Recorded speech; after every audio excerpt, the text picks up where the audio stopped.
सभी को नमस्कार साथियों। आज हम पढ़ेंगे द्विघात समीकरण के बारे में। पिछले वीडियो में हमने पढ़ा था द्विघात बहुपद के बारे में। तो द्विघात बहुपद और द्विघात समीकरण में क्या अंतर है, ये बात क्वेश्चन हमने पिछले वीडियो के अंत में रखी थी। तो हम देखते हैं कि द्विघात समीकरण क्या था, द्विघात बहुपद क्या था। उसका हमने मानक रूप पढ़ा था X square plus B X plus C. ये एक द्विघात बहुपद है। और इसी द्विघात बहुपद के अगर बराबर में कुछ चर अचर का मान आ जाए या जीरो आ जाए तो ये बहुपद क्या कहलाएगा, एक द्विघात समीकरण कहलाएगा। जाहिर सी बात है कि द्विघात समीकरण में बराबर में जीरो होना जरूरी है। समीकरण कब होगा, जब उसके बराबर में कुछ न कुछ हो या बराबर में क्या हो, जीरो हो। कुछ न कुछ होगा तो पक्षांतरण करके हम बराबर में जीरो लाएंगे, परंतु द्विघात बहुपद में है बराबर में जीरो नहीं होता है और कोई अंतर नहीं है। द्विघात समीकरण और द्विघात बहुपद में और कोई अंतर नहीं है। द्विघात बहुपद की भी अधिकतम घात है, वो कितनी होती है, 2 होती है अधिकतम घात। ठीक है, अधिकतम घात कितनी होती है, 2 होती है। और समीकरण की भी बात करें द्विघात समीकरण की, उसकी भी अधिकतम घात 2 होती है। और अगर हम बात करें हल की, शून्यकों की, तो द्विघात समीकरण के भी 2 शून्यक होते हैं और द्विघात बहुपद के भी 2 शून्यक होते हैं। और द्विघात समीकरण के भी क्या होंगे, 2 शून्यक होंगे, जिसको हम हल कहते हैं। क्या कहेंगे, हल कहेंगे, या आगे जाएंगे हम देखेंगे मूल कहते हैं। तो वो शून्य के दो, हल के दो, मूल के दो, एक ही बात है। हम क्या करते हैं, द्विघात बहुपद के लिए हम शून्य का शब्द उपयोग करते हैं और समीकरण के लिए हल और मूल का उपयोग शब्द का उपयोग करते हैं। तो है दोनों एक ही चीज़ है। ठीक है, अब शून्य क्या है कि किसी भी बहुपद में है, चर का कोई मान रखने पर वो सारा का सारा बहुपद क्या हो जाए, उसका मान जीरो आ जाए तो वो बहुपद क्या कहलाए, वो मान है एक्स चर का, वो बहुपद का शून्य कहलाएगा। जबकि हम यहाँ समीकरण में क्या होगा कि किसी समीकरण को हम सरल करें, उसके गुणनखंड करें द्विघात समीकरण के, और उस पर जो उत्तर आएगा वो क्या कहलाएगा, हल या उसके मूल कहलाएंगे। तो आज हम द्विघात समीकरण के बारे में अध्ययन कर रहे हैं। प्रश्नावली 3.3 को देखें। पहला प्रश्न क्या कह रहा है, पहला प्रश्न कह रहा है कि निम्न समीकरणों की जांच कर बताइए क्या ये एक द्विघात समीकरण है। तो पहले हमें इसको सरल करना है और फिर हमें बताना है अगर घात अधिकतम घात 2 आ रही है तो वो द्विघात समीकरण है, अगर अधिकतम घात 2 नहीं आ रही है तो वो क्या होगी, द्विघात समीकरण नहीं होगी। तो हमें इसकी जांच करना है गुणा करके। ठीक है, तो एक दो क्वेश्चन हम लेके चलते हैं इसमें से। तो हमारा ये क्वेश्चन है पहले का पहला, वो क्या कह रहा है, वो कह रहा है कि एक्स एक्स प्लस 1 प्लस 8 बराबर x x plus 2, x x plus 2 और एक्स माइनस 2। तो इसको हम सरल करें तो गुणा करेंगे हमें। तो एक्स को एक्स से गुणा किया एक्स स्क्वायर, प्लस एक्स को एक्स से गुणा किया एक्स प्लस 8 है इधर, इधर इनको गुणा करें ए प्लस बी, ए माइनस बी क्या हुआ, ए स्क्वायर माइनस बी स्क्वायर है, पहले का स्क्वायर एक्स का स्क्वायर और माइनस बी स्क्वायर, यानी 2 का स्क्वायर कितना हुआ, 4। हम देखें दोनों ओर में समान पद हैं, वो आपस में क्या होंगे, कट जाएंगे। तो एक्स स्क्वायर वाला पद एक्स स्क्वायर से कट गया तो क्या बच गया, एक्स प्लस 8 बराबर क्या हो गया, -4। -4 को इधर लाएंगे तो क्या होगा, वो भी प्लस का हो जाएगा। तो X plus 8 plus 4 equal to क्या हो गया, 0 बराबर के उधर 0। तो ये क्या हो गया, एक्स प्लस 12 बराबर 0। तो यहाँ हम देखें इस समीकरण में, क्या ये समीकरण द्विघात समीकरण है, नहीं है। क्यों, क्योंकि चर की अधिकतम घात क्या है, क्योंकि चर की अधिकतम घात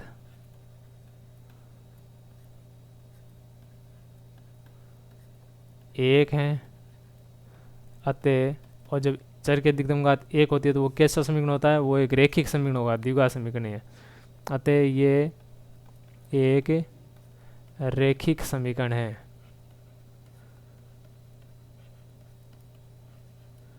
अर्थात उक्त समीकरण द्विघात समीकरण नहीं है, द्विघात समीकरण नहीं है। हमें ये चीज़ यहाँ लिखनी है। हमें तो यही पूछा गया क्या द्विघात समीकरण है या नहीं, तो x की अधिकतम घात 1 है, द्विघात समीकरण नहीं है।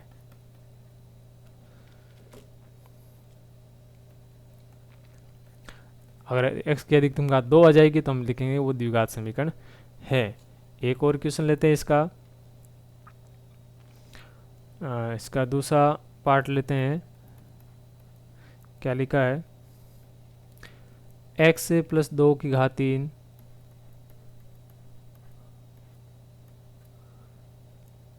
बराबर x घात 3 माइनस 4।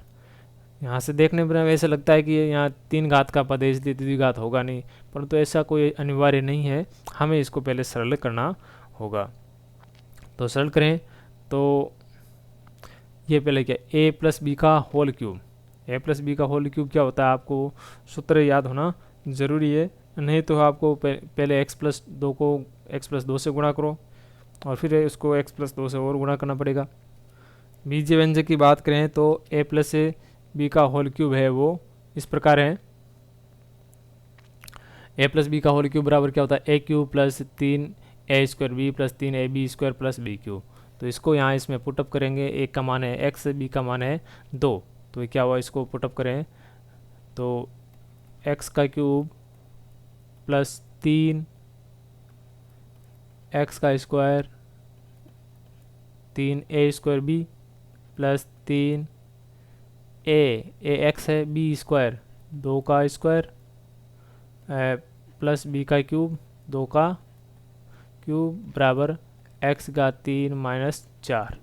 अब इसको सरल कर लें, सूत्र के अनुसार हमने रख दिया। अब सरल करें तो क्या है, x का 3 प्लस 3 दूनी 6 एक्स स्क्वायर प्लस 2 की घात 2 का मतलब क्या है 4, 4 को 3 से गुणा के कितना है 12 और 7 बच गया x प्लस 2 की घात 3 का मतलब 8, 2 का क्यूब 8 होता है बराबर x घात 3 माइनस 4। हम यहाँ से देखें x घात 3 से x घात 3 क्या होगा, कट गया तो क्या बच गया यहाँ 6x square plus 12x plus 8 बराबर माइनस का 4, ये बराबर माइनस का 4 इधर आ जाएगा, 6x square plus 12x plus 8, ये माइनस का 4 इधर आकर किसका बन जाएगा प्लस का 4, तो बराबर में क्या गया 0। तो इस प्रकार हम देखें सरल करें तो 6x square plus 12x plus कितना हो गया 12 बराबर 0, और इन सभी पदों में 6 का भाग जाता है, तो सरल कर लें तो x 6 का भाग दे दिया, 6 कम 6 6 दूनी 12 x 2x प्लस 12 में 6 का भाग 2 बार बराबर 0। तो यहाँ हम देखें लिखेंगे, क्या लिखेंगे, चर की अधिकतम घात कितनी है, अतः स्पष्ट है कि चर की अधिकतम घात 2 है, अतः दिया गया व्यंजक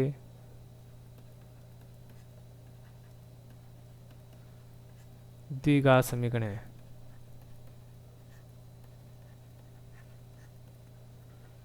तो इस प्रकार हम इसको सरल कर सकते हैं। आगे के जो अगले क्वेश्चन है इसका सेकेंड, थर्ड पार्ट और फोर्थ पार्ट है वो आपको करना है। फोर्थ पार्ट थोड़ा ऐसा लगने में ऐसा लग रहा है कि थोड़ा सा टेढ़ा, यहाँ ये जो x प्लस 1/x बराबर है, या ये प्लस नहीं है, ये बीच में जो आ रहा है 1/x प्लस बराबर x स्क्वायर है, ठीक है, तो आपको इसको ध्यान रखना है, या इसमें थोड़ी त्रुटि है। तो हम आपको दिखा देते हैं यहाँ पर, जिसको लिखित में इसका चौथा भाग है वो इस प्रकार है, x प्लस 1/x बराबर है, यहाँ वहाँ प्लस दिया हुआ था मिसप्रिंट है, बराबर एक्स स्क्वायर है, और वो कह रहा है x नॉट इक्वल टू 0, क्योंकि वो कह रहा है x यहाँ बटा में आया तो वो कह रहा है बटा में है वो 0 संख्या नहीं होगी। तो इसको आपको सरल करना है, तो सरल करोगे तो कैसे सरल करना, आपको पहले है इनमें क्या करना हो, वज्र गुणा करके सॉरी इसमें लघुत्तम लोगे और आपस में सरल करोगे, और फिर इसके भी बटा में 1 लगाओगे, इन सभी के फिर सरल करो। तो देखते हैं हम इसमें सरल कर लेते हैं यहीं से, उसका तो बाद में देखें। 1 और x में क्या है लघुत्तम x, और 1 का भाग x में x है, x को x से गुणा किया x स्क्वायर। और या फिर आपको एक दूसरा तरीका और बता देता हूँ, वो ज़्यादा बेटर रहेगा कि यहाँ हर में देखिए यहाँ x आ रहा है, बाकी कहीं नहीं आ रहा है। तो हम क्या करेंगे, इस नीचे वाले हर को, हर हर हर में जो x आए उसको हटाने के लिए क्या करेंगे, समीकरण को x से गुणा करने पर, x से गुणा करने पर, x से गुणा करने पर, तो x से गुणा करें तो क्या हो, एक्स स्क्वायर प्लस इसको x से गुणा करें तो x बटा x आ जाएगा। इसका मतलब क्या हो, 1 बराबर, इसको भी क्या करना पड़ेगा, x से गुणा करना पड़ेगा, क्या हो गया, x घात 3। तो अब ये इसको इधर ले आए तो क्या है, माइनस एक्स घात 3 और प्लस में एक्स स्क्वायर प्लस 1 है ही है। और यहाँ से आप देख बराबर में क्या आएगा, 0। यहाँ से आप देख सकते हैं क्या ये एक द्विघात समीकरण है, नहीं, ये एक द्विघात समीकरण नहीं है, ये एक त्रिघात समीकरण है। तो आपको इसका हल कर लेना है। तीसरा पार्ट आप खुद करें। अगला इसका क्वेश्चन देखें, प्रश्नावली 3.3 का दूसरा क्वेश्चन देखें। वो पूछ रहा है कि द्विघात समीकरण दिए हुए हैं, उनका गुणनखंड विधि के द्वारा है जो हल ज्ञात करना है। तो गुणनखंड विधि द्वारा हल ज्ञात करने का जो तरीका हम पहले पढ़ चुके हैं, तो मैं आपको यहाँ पर केवल हिंट देने वाला हूँ कि जो मध्यपद के टुकड़े हैं वो कैसे होने वाले हैं। तो यहाँ से आप देखेंगे इसके बाई पद कितना है, 2x स्क्वायर, और यहाँ से x, तो कितना हो गया, 6x स्क्वायर। तो यहाँ से इसका गुणा क्या है, 6, और मध्यपद कितना है, -5x। तो 5 के ऐसे टुकड़े करने हैं जिनको गुणा करने पर क्या हो, 6 आ जाए, और जोड़ने पर क्या हो, -5 आए। तो 6 के अगर हम विभाजक देखें तो क्या हुआ, 1 का भाग जाता है, 2 का भाग जाता है, 3 का भाग जाता है, और 6 का भाग जाता है। अब इनमें से कौन सी दो संख्या हैं जिनको जोड़ें तो 5 उत्तर आए, या घटाएं तो 5 होता है। एक तो आता है 6 - 1, 6 - 1, या दूसरा आता है 3 और 2। तो दोनों ही संभव है या नहीं है। तो हम यहाँ से देखें, अगर दोनों ये माइनस के लिए 3 और 2, तो यहाँ माइनस के 5x आ जाएंगे, ठीक है, और गुणा करेंगे तो प्लस का 6x स्क्वायर आ जाएगा। अगर हम 6 प्लस का लें 1 माइनस का लें, 6 प्लस का 1 माइनस का लें तो गुणा करें तो क्या आएगा, -6 आएगा। तो ये संभव नहीं हो पाएगा। इसलिए हम क्या करेंगे, मध्यपद के जो टुकड़े हैं वो 2 और 3 लेंगे, दोनों ही माइनस लेंगे, क्योंकि हमारा मध्यपद माइनस में है। तो दोनों माइनस लेंगे तो जुड़ेंगे तो माइनस के हो जाएंगे, और गुणा करेंगे तो दोनों माइनस माइनस क्या हो जाएंगे, प्लस हो जाएंगे। तो इसको हम इस प्रकार रूप में लिखे हैं।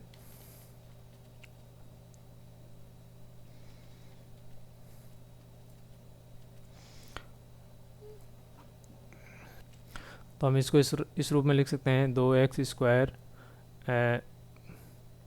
-3x -2x और प्लस का 3 बराबर 0, और फिर इसको हम सरल कर लेंगे 2 के जोड़े बनाकर, ठीक है। दूसरा हम देखें, 9x स्क्वायर -3x से -2, तो 9x स्क्वायर गुणा बाई पद -2, इनको गुणा करके क्या हुआ, माइनस का 18x स्क्वायर, ठीक है। और मध्य पद देखें क्या, मध्य पद आ रहा है 3x माइनस का, तो ये गुणा भी क्या है, माइनस का है, और ये जो मध्य पद भी क्या है, माइनस का है। तो गुणा जो माइनस का, इसका मतलब क्या हुआ, टुकड़े, एक टुकड़ा है वो प्लस का होगा और एक क्या होगा, माइनस का होगा। ध्यान रखना, क्योंकि दो संख्याओं का गुणा कब माइनस होता है, जब एक उनमें से एक संख्या क्या हो प्लस और एक संख्या क्या हो माइनस का हो। अब 18 में हम भाग दे, किसका किसका जाता है, 1 का जाता है, 2 का जाता है, 3 का जाता है, 4 का जाता नहीं है, 5 का जाता नहीं है, और फिर किसका जाता है, 6 का जाता है, फिर खुद 18 का ही भाग जाता है। अब इनमें ये जो टुकड़े हैं इनको जोड़ें, इनको क्या करें, जोड़ें या घटाएं तो उत्तर कितना आना चाहिए, 3, और गुणा करें तो 18।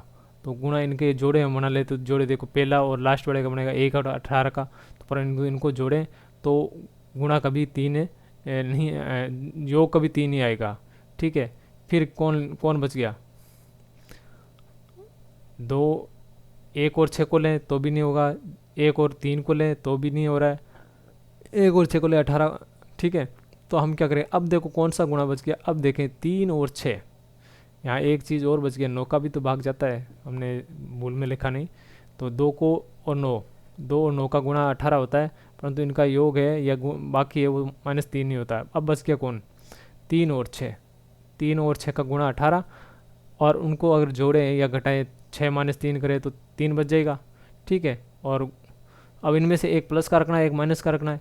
तो यहाँ मध्य पद -12 इसका मतलब छोटा पद क्या होगा, वो होगा माइनस का, सॉरी जो बड़ी संख्या होगी वो क्या होगी माइनस की, और छोटी जो संख्या वो क्या होगी प्लस की होगी। दोनों को गुणा करें 6×3 = 18 माइनस का, और इनको जोड़े हैं तो क्या होगा -6 + 3 = क्या हो गया -3। तो हम इसको इस रूप में लिख सकते हैं 9x² -3x की क्या लिखें 6x प्लस का 3x, 6x में से माइनस के 6x में से प्लस के 3x गए, माइनस का 3x बच जाएगा, और गुणा करेंगे तो माइनस का 18 हो जाएगा। ठीक है, तो 2 = 0। अब इनके दो के हम जोड़े बना लेंगे और हल ज्ञात कर लेंगे। यहाँ तीसरा देखें, तीसरा प्रश्न में क्या दे रखा है, √3x², तो √3 x² को किससे गुणा करें, बाई पद क्या है अचर पद ये 7 √3, तो √3 से √3 3 हो गया, 7 3 21 x² प्लस का है। तो प्लस का होने का मतलब क्या, जो दोनों टुकड़े होंगे या तो दोनों क्या होंगे प्लस के होंगे, या दोनों ही क्या होंगे माइनस के होंगे। ये बात ध्यान रखनी है आपको, अगर ये प्लस का आ रहा है तो इसका मतलब दोनों ही क्या होंगे टुकड़े, या तो प्लस का होगा धनात्मक होंगे दोनों टुकड़े, या दोनों ही क्या होंगे माइनस के होंगे। अगर ये माइनस का जाता जिसके जैसे हमने पिछले पद में देखा था -18 आता है, तो दोनों टुकड़ों में एक प्लस का होगा एक माइनस का होगा, या पहला प्लस का या माइनस का, या दूसरा प्लस का या पहला माइनस का, ऐसा हो सकता है।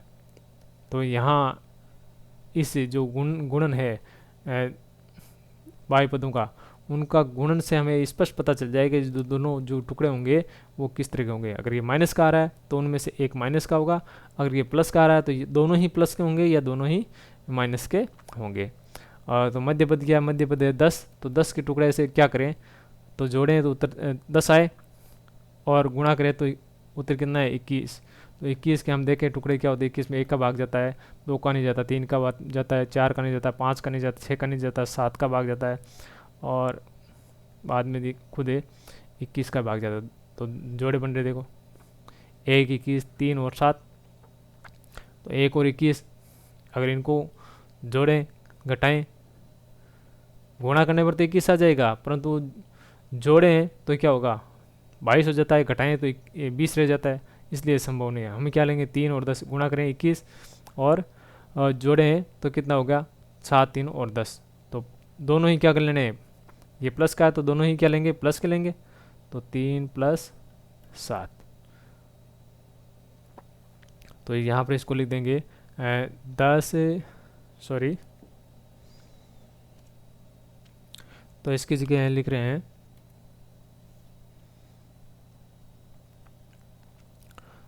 √3x², 10 की जगह यहाँ √3 है तो यहाँ इधर के लिए क्या रख लेंगे, पहले 3 पहले लेंगे 3x + 7x और प्लस 7 √3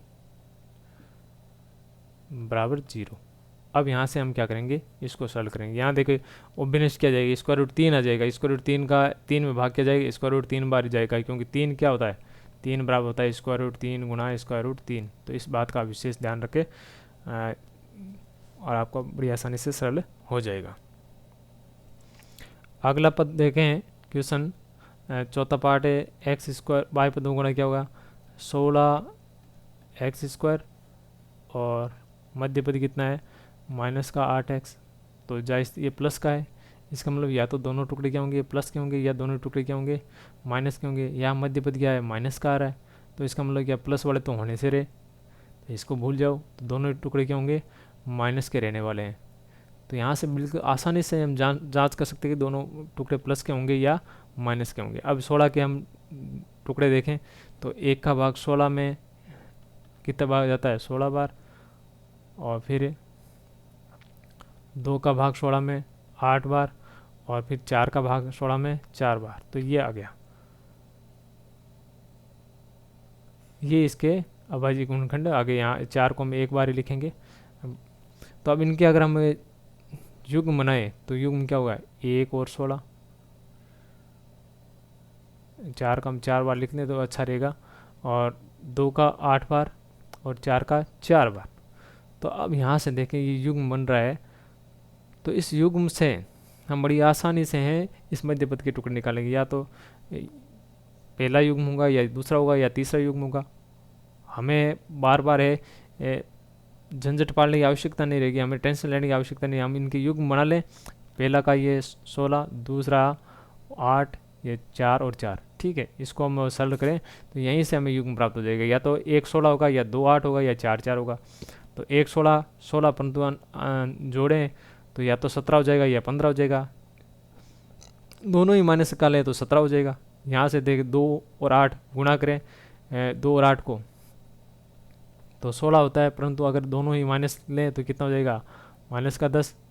4 और 4 लें गुणा करें तो 16, और दोनों माइनस को लें तो क्या हो जाएगा, माइनस का 8। तो यहाँ हम इसके रूप में इसके दोनों टुकड़े हो जाएंगे, क्या हो जाएंगे, -4 -4। इस प्रकार इसको हम लिखेंगे एक्स स्क्वायर -8 की जगह क्या लिखेंगे, -4x प्लस 16 इक्वल टू 0। अब इसको आप बड़ी आसानी से सरल कर सकते हैं। अगला क्वेश्चन देखें, क्वेश्चन संख्या 5 और क्वेश्चन संख्या 9। इसमें पहले हमें क्या करेगा, समीकरण को है वो द्विघात समीकरण के रूप में लाना पड़ेगा। द्विघात रूप में इसके लिए हम क्या करेंगे, लघुत्तम लें, या यहाँ तो देखिए 9 में क्या था, सीधे दे रहे हैं एक पद इधर एक पद इधर, तो हम सीधा वज्र गुणा कर देंगे और वज्र गुणा करके सरल कर लेंगे। यहाँ पर क्या करना पड़ेगा, यहाँ पर हमें लघुत्तम लेकर है सरल करना पड़ेगा। पहले इसे लेफ्ट हैंड साइड में लघुत्तम लेंगे और सरल करेंगे, फिर जो एक पद के रूप में आ जाएगा फिर उसको हम क्या करेंगे, 6/x से वज्र गुणा करेंगे, यानी तिरछा गुणा करके उसको सरल करेंगे। तो ये आप अपने स्तर पर करें। छठा क्वेश्चन देखिए, छठे क्वेश्चन में देखो क्या दिया हुआ है, 100x² को 1 से गुणा करें 100x², और माइनस का 20 है तो 20 के टुकड़े क्या होंगे, माइनस के 20 के टुकड़े क्या होंगे, तो 20 के टुकड़े ऐसे टुकड़े करे होगे, अगर जोड़े तो उत्तर 20 और गुणा करें तो 100, तो गुणा 100 करेंगे तो क्या होगा 10 और 10, तो ये क्या है प्लस का आ रहा है, इसका मतलब दोनों ही ये सॉरी यहाँ देखें 20x, ये तो दोनों टुकड़े इसके यहाँ से इससे पता चल जाएगा हमारे पास में दोनों टुकड़े क्या होंगे, या तो दोनों प्लस के होंगे या दोनों ही माइनस के होंगे। ये माइनस का दिया हुआ है मध्य पर, तो इसलिए दोनों ही क्या होंगे, माइनस के होंगे। तो 20 के ऐसे टुकड़े करने हैं कि उत्तर गुणा करें तो 100, तो 20 के 10 गुणा 10, तो बड़ी आसानी से हम इसको हल कर सकते हैं। तो हम इसको लिखेंगे माइनस का 10x माइनस का 10x, दोनों माइनस माइनस के हो जाएंगे, प्लस हो जाएंगे, बराबर 1 बराबर 0। इसको आप इसको सरल कर सकते हैं। यहाँ से देखिए सातवां क्वेश्चन, 3x² प्लस 6, ये इधर 3x² है, इधर का 6 2 है, तो कितना हो गया 6x² प्लस का है, तो या तो दोनों चिन्ह क्या होंगे, प्लस के होंगे, या दोनों ही क्या होंगे, माइनस के होंगे। अब बीच वाला चिन्ह देखें क्या है, -2√6x है, ये माइनस का है, इसका मतलब दोनों ही चिन्ह क्या होंगे, माइनस के होंगे। अब इसके अभाज्य गुणनखंड करने, ऐसे अभाज्य गुणनखंड करने कि उनको गुणा करें तो उत्तर कितना आया, 2√6 आए। तो इसको क्वेश्चन संख्या 7 है, इसको सरल करने के लिए हमें थोड़ा है अतिरिक्त प्रयास करने होंगे। ये 2√6, इसका मतलब क्या है, यहाँ ये √6 दो बार आया हुआ है, तो इसको हम लिखेंगे ऐसे 3x² माइनस 6√2 है, 2√6 है, तो उसको दो बार लिखने √6x माइनस √6x, दोनों को जोड़ेंगे 2√6x हो जाएगा, प्लस 2 बराबर 0। अब इसको सरल करें तो यहाँ इस 3 को हम क्या लिख सकते हैं, √3 गुणा √3x² minus √6x minus √6x, और इस 2 को भी हम क्या लिख सकते हैं, √2 बराबर 0। अब इसको आप सरल करें, बड़ी आसानी से हो जाएगी। √3 आंसर ले कॉमन ले लेंगे तो √3 x बच जाएगा, √3x बाहर आ जाएगा, √3 बच जाएगा, और फिर माइनस से यहाँ बच जाएगा √2, फिर यहाँ से √2 बाहर लेंगे तो √3, और यहाँ इसको भी हम क्या 2 √2 गुणा √2, ठीक है। तो इसको आप सरल कर लेंगे। 8वां क्वेश्चन दें, x² प्लस 8x प्लस 7, तो 8 के ऐसे टुकड़े गुणा करने हैं कि बाई पदों गुणा किया 7x² और मध्य पद किया 8x, तो इसके टुकड़े क्या होंगे, गुणा से हम पता चल जाएगा या तो प्लस प्लस होंगे या माइनस माइनस होंगे। मध्य पद क्या है, प्लस का है, इसलिए ये क्या होगा, माइनस वाला कैंसिल, दोनों ही क्या होंगे टुकड़े होंगे प्लस प्लस के। तो 8 के ऐसे टुकड़े करने हैं कि दोनों ही प्लस के हो, और जोड़े तो उत्तर क्या है 7, तो 8 के टुकड़े क्या हो गए 7 और 1, तो हम इसको आंसर लिख देंगे 7 + 1 यानी 7x + 1x यानी केवल x लिखेंगे। तो इसका हो गया x² + 7x + x + 7 = 0। तो इस प्रकार आप इसका आंसर निकाल सकते हैं। इसी प्रकार बाकी अन्य बचे जो शेष क्वेश्चन है आप उनको भी है गुणनखंड विधि के द्वारा है हल कर सकते हैं। आशा करता हूँ आपको काफ़ी उपयोगी, आपके लिए काफ़ी उपयोगी रहा होगा। धन्यवाद। अगले जो वीडियो है उसमें हम पढ़ेंगे पूर्ण वर्ग विधि और सिद्धाचार्य सूत्र से हैं कैसे मूल या हल निकाले जाते हैं, जो कि कौन से प्रश्नावली 3.4 हैं उसके हम जो क्वेश्चन थे उनको हल करेंगे। तब तक के लिए धन्यवाद।